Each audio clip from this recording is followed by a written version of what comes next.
Em alta no Flamengo, Arrascaeta entra na mira do Cruz Azul do México, que promete pagar bolada pelo meia. Tite muda a zaga para promover a estreia de Léo Ortiz. Tudo sobre o Palestino, adversário do Mengão na noite de hoje. Prováveis escalações, quadro de arbitragem, onde assistir e tudo sobre a segunda rodada do Grupo E da Libertadores da América. Essas e outras a partir de agora no seu canal Raflamelo. Cola.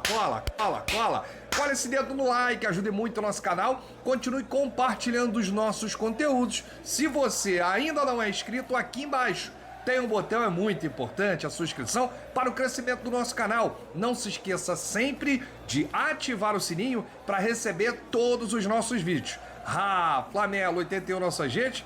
Vem comigo, assiste até o final, não pule esse que é uma parte, porque tem muita informação do rubro-negro mais querido do Brasil e do mundo. Hoje tem Libertadores da América e o Mengão vai com tudo pra cima do Palestino no Maracanã. Olha aí, tem 3 tacinhas aqui, 2, com mais a terceira ali, eu quero a quarta. Eu quero o Tetra da América. Vamos com tudo, Mengão, hoje pra cima deles. O Flamengo entra em campo às 9h30, horário de Brasília. Vai passar onde o jogo, Rafa? TV Globo, canal aberto e também na Paramount Plus. Você pode escolher. O Flamengo que conquistou o título do Carioca no último domingo e vem aí agora, né, para esse segundo jogo da Libertadores da América. Após o empate na Colômbia em 1-1 contra o Milionários, Flamengo pega o último adversário do grupo, né? 0 pontos e com 4 gols negativos, já que o Bolívar foi lá e fez uma lenha no Chile e venceu por 4-0 a equipe do Palestino, que é o 4º colocado do campeonato chileno, com 3 vitórias, 2 empates e apenas uma derrota. Porém, vem aí de uma derrota feia, essa goleada aí pro Bolívar na Libertadores da América. Sem jogar no fim de semana pela competição nacional, o time antecipou a viagem para o Rio de Janeiro e treinou em solo carioca na segunda e na terça-feira, né? Essa última aí atividade no CT do Fluminense. O Tite tem aí uma mudança de planos, né? Vai mexer lá na zaga para promover a estreia do zagueiro Léo Ortiz. Vai estrear logo na Libertadores, rapaz. O planejamento era que ele estreasse contra o Atlético Goianiense no próximo fim de semana, na estreia do Mengão no Campeonato Brasileiro contra o Atlético Goianiense no Serra Dourada, só que essa estreia foi antecipada, ele deve vir a campo hoje. Com isso, o provável time do Mengão, com o Rossi no gol, Varela na direita, Léo e Léo na zaga, Léo Ortiz e Léo Pereira. Na esquerda, Ayrton Lucas, Pulgar, De La Cruz, Arrascaeta, Everton, Cebolinha, Pedro e Luiz Araújo, time do Mengão para hoje à noite. Quem tá fora, Gabigol suspenso, Wesley com problema na coxa direita e o Gerson tá aí recuperando, né, o ritmo de jogo, já tá treinando com o grupo, mas ainda é cedo para retornar. O Palestino do técnico Pablo Sanches, para a partida o técnico argentino terá mais um desfalque. Além do trio que já estava no departamento médico, Roman foi expulso para o Bolívar, né, a partida contra o Bolívar, e vai cumprir suspensão automática. Para o seu lugar, o favorito é Antônio César.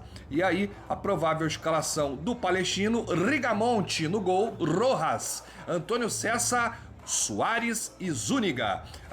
Temos aqui também o Cornejo, o Linares e o Dávila, o Carrasco, o Benítez e o Sosa no ataque. Quem tá fora? Roman, suspenso, Bizama, Michael Fuentes e Messa, todos machucados. Apita o jogo Facundo Telo, da Argentina, auxiliado por Gabriel Chad e Sebastián Ranieri. E no VAR, Germán Delfino, quarteto argentino para apitar aí esse jogo do Mengão. Vou trazer aqui um pouquinho sobre o Palestino para você conhecer o adversário do Flamengo.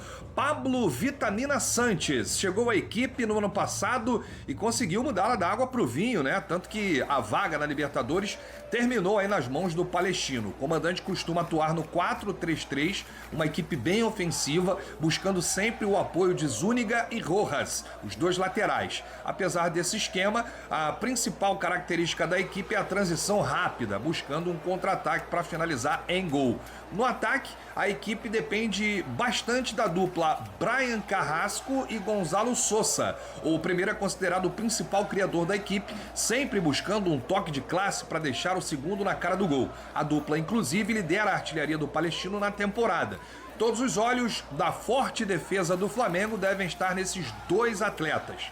O principal destaque, contudo, está na meta. César Rigamonte. Ele está sendo aí peça fundamental do Palestino e evitando algumas goleadas, né? Rapaz, se o goleiro é destaque, imagina o que aconteceu no jogo lá contra o Bolívar. Não deu muito pro César Rigamonte, não. Ou então ele salvou o Palestino de uma goleada histórica na Libertadores. E aí, a equipe chilena tem pouco mais de 100 anos de história, foi fundada por imigrantes palestinos que fugiram da Guerra da Crimeia, né? Em Santiago, inclusive, é a maior colônia árabe longe da Palestina, algo que certamente ajudou na popularização do clube. É um poder emergente do futebol chileno que teve duas grandes fases, o fim da década de 80 e os anos 2010. Pouquinho aí do Palestino, adversário do Mengão de hoje à noite. Deixa aqui nos comentários o seu palpite, o seu placar pro jogo de hoje. Quanto que você acha que vai ser Flamengo e Palestino, 9h30 da noite no Maraca? Que eu já te convido para acompanhar com a gente a super live pós-jogo para falar dessa partida. É a segunda do Grupo E. O Flamengo precisa vencer e somar aí 4 pontos, já que empatou o primeiro jogo fora de casa, né? E o Bolívar que vai receber o Milionários na Bolívia, na altitude da Bolívia. Bom, pra gente falar aqui de mercado da bola, saiu agora no Jornal Globo, o jornalista Diogo Dantas trouxe a informação de que o capitão do Flamengo em 2024, Arrascaeta, está em alta no mercado. Isso aí todo mundo já sabe, né? Ele vem jogando muita bola. E o seu nome está na lista de interesse do Cruz Azul do México, que acena com uma proposta para a janela do meio do ano. Rapaz, aos 29 anos, o meio uruguaio tem contrato até o fim de 2026 e recebeu uma valorização em 2022 e segue como um dos principais nomes do elenco desde 2019, quando chegou ao Mengão. A multa para levar a Arrascaeta gira em torno de 50 milhões de euros, cerca de 267 milhões de reais. Mas o Cruz Azul sinalizou com uma oferta de 15 a 20 milhões de euros, algo em torno de 82 a 108 milhões de reais. Já mando logo o papo aqui pro Cruz Azul. Ô mexicano, com esse valor tu não leva nem a chuteira do pé direito do Arrascaeta. Tá de sacanagem, como diz meu parceiro Gustavo Henrique dando choque. Tá de brincadeira, né? 100 milhões de euros, 100 milhões de reais no Arrascaeta. Se fosse 100 milhões de euros, a gente começava a conversar. Mas 100 milhões de reais não leva nem a chuteira do uruguaio, pô. O Georgian, que tá em casa, tá com o quarteto uruguaio aí, tá? É a Selefla e a Sele Uruguai, né? Selefla Uruguai, tá aí, os caras estão dominando tudo e vão ser campeão de tudo, pô. Ah, vai fazer o seguinte, 100 milhões tu leva a braçadeira de capitão do Arrascaeta. Valeu, Cruz Azul. Tá de brincadeira. Piada uma hora dessa. Pô, tá de brincadeira, só pode. Bom, o interesse já chegou aos representantes do atleta e ao Flamengo. Que isso, cara? Chegou já o interesse do Cruz Azul, mas as partes ainda não tratam de maneira oficial sobre números, já que não há interesse do Flamengo na saída do meia. Arrascaeta, por sua vez, segue como grande ídolo, mas recentemente balançou com uma oferta da Arábia Saudita e diante da proposta mexicana não se fechou para analisar uma saída. Vale lembrar que o futebol mexicano está em alta, né, em função aí da disputa da Copa América e da Copa do Mundo que acontece no país e também nos Estados Unidos e no Canadá. O Arrascaeta, se ele fosse contratado pelo Cruz Azul, seria a maior contratação da história do futebol mexicano. Só um exemplo aqui para o torcedor entender. O Jonathan Rodrigues, até o momento, foi a contratação mais cara do Cruz Azul. Ele foi contratado pelo clube em 2018 e 2019 e o Cruz Azul contratou ele pelo valor de 11 milhões de euros, né? 11 milhões de euros. Aí tá oferecendo entre 15 a 20 milhões de euros pelo Arrascaeta. Pode subir um pouquinho mais, hein, Cruz Azul? pode subir mais, joga lá em cima. Aliás, não joga não, eu não queria perder o Arrascaeta não. O Arrascaeta tem que continuar no Mengão. Deixa aí nos comentários, torcedor rubro-negro, por qual valor você venderia o Arrascaeta? Ou não venderia por valor nenhum agora? 100 milhões de reais é uma brincadeira, né, gente? Brincadeira, né, gente? Deixa aí nos comentários, porque a sua opinião é muito importante. E deixa aí o seu placar, o seu palpite. Quanto que você acha que vai ser o jogo hoje, Flamengo e Palestino, pela Libertadores da América e o encontro? Nós temos um encontro marcado aqui para fazer o nosso pós-jogo, assim que o árbitro argentino apitar lá, fim do jogo, Facundo Telo. Alô, seu Facundo Telo, um abraço para você, o argentino. Apita direitinho aí esse negócio, a gente não ter que criticar aqui a péssima arbitragem que vem acontecendo no futebol sul-americano, tá bom? Galera, é o seguinte, o Flamengo e o Fluminense estão muito próximos de conseguirem aí a proposta de concessão no Maracanã novamente para continuar gerindo o Maracanã. Ontem saiu aí as propostas técnicas saíram, na verdade, e as propostas da dupla Fla-Flu foi o seguinte, a proposta foi o seguinte: 77 jogos durante a temporada da dupla Fla-Flu, no Maracanãzinho 54 jogos do Flamengo e 9 jogos do Fluminense. O Vasco e a W Torre, empresa que estava junto com o Vasco tentando adquirir essa gestão no Maracanã, a proposta foi o seguinte: 74 jogos no total, sendo 35 do Santos, 34 do Vasco e 5 do Brusque. Como assim? E no Maracanãzinho, 12 jogos do futsal do Vasco. Gente, olha só, com todo respeito, Vasco, W Torres, mas não dá para você sonhar em vencer essa concessão oferecendo 35 jogos do Santos. Mais jogo do Santos no Maracanã do que do próprio Vasco. Tudo bem, o Santos vai ficar sem a Vila Belmiro, mas ele não faz o menor sentido. E a dupla Fla-Flu é aqui do Rio de Janeiro. Maracanã é do Rio de Janeiro. Tanto é que lá você precisa atingir alguns critérios, aí você vai ganhando pontuação, e a dupla Fla-Flu já tem uma pontuação maior internamente no Flamengo e também no Fluminense.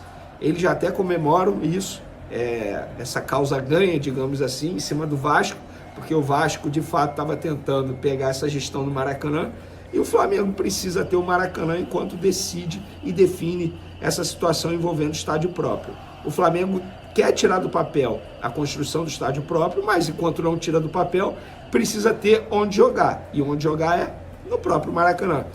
O Vasco nunca mais vai poder jogar lá se o Flamengo e o Fluminense adquirirem a concessão novamente, a gestão do Maracanã novamente. Vai poder, mas vai ser sempre aquele trâmite de ir à justiça. Enfim, é um caso que a gente já conhece muito bem, já deu muito pano para manga e com certeza vai dar muito pano para manga nos próximos anos, porque o Vasco eventualmente vai querer jogar no Maracanã, alegando que o estádio é de todos. Óbvio, vai querer jogar eventualmente naqueles jogos que sabe que o Vasco vai conseguir lotar o Maracanã, porque quando o Vasco foi convidado para gerir o Maracanã, na ocasião não quis. Aí Flamengo, Fluminense penaram pra caramba, gastaram um monte de dinheiro e gastam um monte de dinheiro para poder administrar o Maracanã. Tudo bem, questão do gramado, o gramado é horrível, só que assim, não é justo a todo momento um time chegar e querer jogar ali, atrapalhar o gramado, atrapalhar a gestão do estádio, atrapalhar, no caso, a dupla Fla-Flu. Mas fica aí que em breve Flamengo e Fluminense vão conseguir renovar essa gestão do Maracanã e vão ficar sendo donos, entre aspas, do estádio nos próximos anos. Dando continuidade aqui, Flamengo hoje, como vocês sabem, a gente já havia divulgado, Flamengo hoje lançou junto com a Adidas a nova camisa 2, tá? Que será estreada pelos jogadores aí no próximo domingo, na estreia do Flamengo no Campeonato Brasileiro contra o Atlético Goianiense fora de casa. Perfeito, acho que o cenário é perfeito, diante de um rubro-negro que vai jogar em casa. Flamengo fora de casa contra rubro-negro atua de branco, vai estrear a nova camisa 2 contra o Atlético Goianiense. E os modelos foram Pedro, os jogadores Pedro, Pulgar, Cebolinha. Esses 3 atletas foram. Muita gente me perguntou se Gabigol não foi modelo por conta da situação jurídica dele. Vou ser bem sincero, gente, não sei. Simplesmente o Gabigol não apareceu esses 3 atletas apareceram. E daqui a pouco o Flamengo encara o Palestino no Maracanã, jogo de casa cheia, mais 50 mil pessoas estarão no Maracanã com certeza. Jogo para o Flamengo golear, não tem resenha, não tem esse papo de que tem que ter o discurso de respeitar o adversário. Beleza, isso aí a gente deixa para os jogadores, para o Tite, eles não podem falar desse jeito, por ter um respeito ao adversário, mas a gente pode. O Flamengo tem a obrigação de não só vencer, mas convencer e golear, porque saldo de gols será extremamente importante para o Flamengo nessa fase de grupos. O Flamengo tem que passar em primeiro desse grupo, não pode pensar em não passar em primeiro. Vai pegar o Bolívar, que é um time extremamente arrumado, e para quem acha que o Bolívar será um adversário fraco dentro do Maracanã, eu tenho um pensamento um pouco diferente. Calma, e lá na altitude a gente sabe muito bem que será um adversário muito difícil de enfrentar. Então o Flamengo tem que fazer um placar elástico, até porque o próprio Bolívar venceu o Palestino na primeira rodada, atuando lá no Chile por 4-0. Então, teoricamente, o Flamengo tem que fazer pelo menos 4-0, por conta do saldo de gols. E uma informação aí, o GE subiu essa matéria, o rubro-negro pode alcançar um número impressionante. O time que já é recordista em jogos consecutivos, fazendo gols no torneio da Libertadores, se marcar contra o chileno, chegará a 30 partidas seguidas, estufando a rede pelo torneio continental. A escrita começou lá em 2021 com um gol de Michael na Argentina, contra o Defensa e Justiça, quando o time ainda era comandado por Renato Gaúcho. Iniciou a caminhada do mata-mata até a única final da Libertadores que perdeu contra o Palmeiras. De lá para cá, o Flamengo marcou em todos os jogos que disputou pela competição continental. Ao todo foram 29 partidas consecutivas, 66 gols feitos, uma média superior a 2,27 por duelo nesse período, que teve apenas 3 derrotas. E o Pedro foi o maior artilheiro aí, fazendo 19 gols durante esse período. E outra curiosidade envolvendo o Palestino, o Vinícius Júnior, cria da categoria de base, craque, seleção brasileira e Real Madrid, ele fez o primeiro gol dele como jogador profissional em 2017, com a camisa do Flamengo, obviamente, contra o Palestino, lá na Ilha do Urubu. Eu estava lá, eu vi isso in loco, e de fato fica essa curiosidade aí. Enfim, eu repito, galera, o Flamengo tem a obrigação de vencer o Palestino e com placar elástico. Para esse jogo, terá a estreia de Léo Ortiz na zaga, é o time que a gente trouxe ontem, Rossi no gol, Varela na lateral direita, aí tem Léo Ortiz, Léo Pereira, Ayrton Lucas, Pulgar, Nico de la Cruz, Arrascaeta, Cebolinha, Luiz Araújo e Pedro. Esse é o time do Flamengo para encarar o Palestino. Força máxima, né? Porque o Fabrício Bruno tá ficando no banco. Assim, beleza, tem um desgaste físico, mas ele tem condições, ele teria condições de jogo se o Tite quisesse. Mas aí o Tite quer promover a estreia do Léo Ortiz contra o Palestino no Maracanã.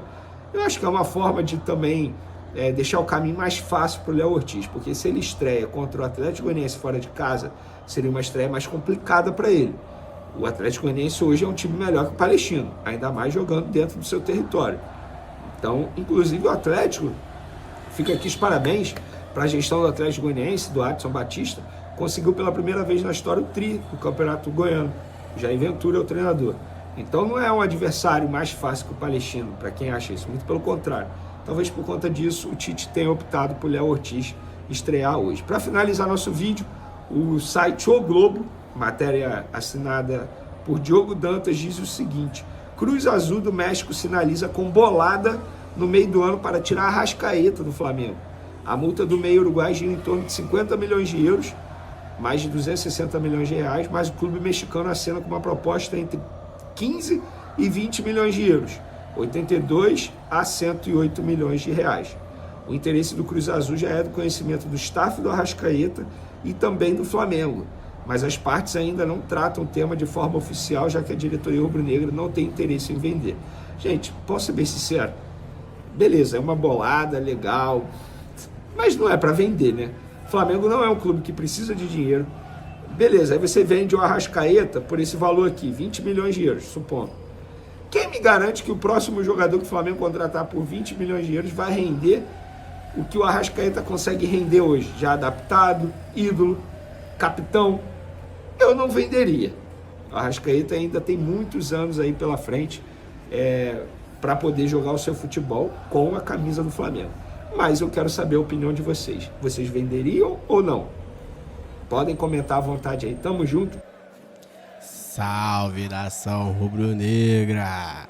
Nação, hoje, dia de Libertadores, né? E, cara, se o Flamengo não ganhar de no mínimo 3-0, eu nem comemoro. Porque aquela partida contra os Milionários lá, porra, o Flamengo ganhando de 1-0, um jogador a mais, o Flamengo vai lá e leva um empate. Empate com gosto de derrota. Hoje, dentro de casa, obrigação é ganhar. Tem que ganhar e dar uma sacolada nos caras. Tem que mostrar que o Flamengo não tá de bobeira, beleza? Então deixa aqui pra gente aqui nos comentários a opinião de vocês para o placar de hoje. E, cara, a Arrascaeta, porra, ser vendido por esse preço, tá louco. É o gringo mais amado do Brasil, cara. O cara é ídolo. O cara é um mito no Flamengo, tá louco. Vender o Arrascaeta nesse... E agora que ele tá melhorando, melhorou bem da pubalgia. Tá dando pra ver que o Arrascaeta tá jogando uns 90 minutos de boa. E o condicionamento físico do cara tá top. O cara tá com condicionamento físico maneiro. Tá no Rio de Janeiro com a esposa dele, todo bem estruturado, entendeu? Cara, não tem porquê pra ele ir embora. Vai disputar o quê por esse time lá no México? Não vai disputar nada. Então, a gente tá aqui, tá disputando tudo. É amado, é ídolo. Não tem o porquê o Flamengo liberar o Arrascaeta. Ainda mais pra essa mixaria. Mas se os caras vier com $500 milhão aí, quem sabe? Aí a gente pode pensar, $500 bilhão na Arrasca aí pode levar. Nem assim a gente pensa muito nisso, né? Porra, flamenguista quer ver o Arrascaeta fora? Nenhum. O cara é um mago, irmão. O cara é sinistro. O Arrascaeta é brabo demais. Deixa aqui na opinião de vocês se vocês venderiam o Arrascaeta ou não. A minha opinião, eu não venderia o Arrascaeta jamais.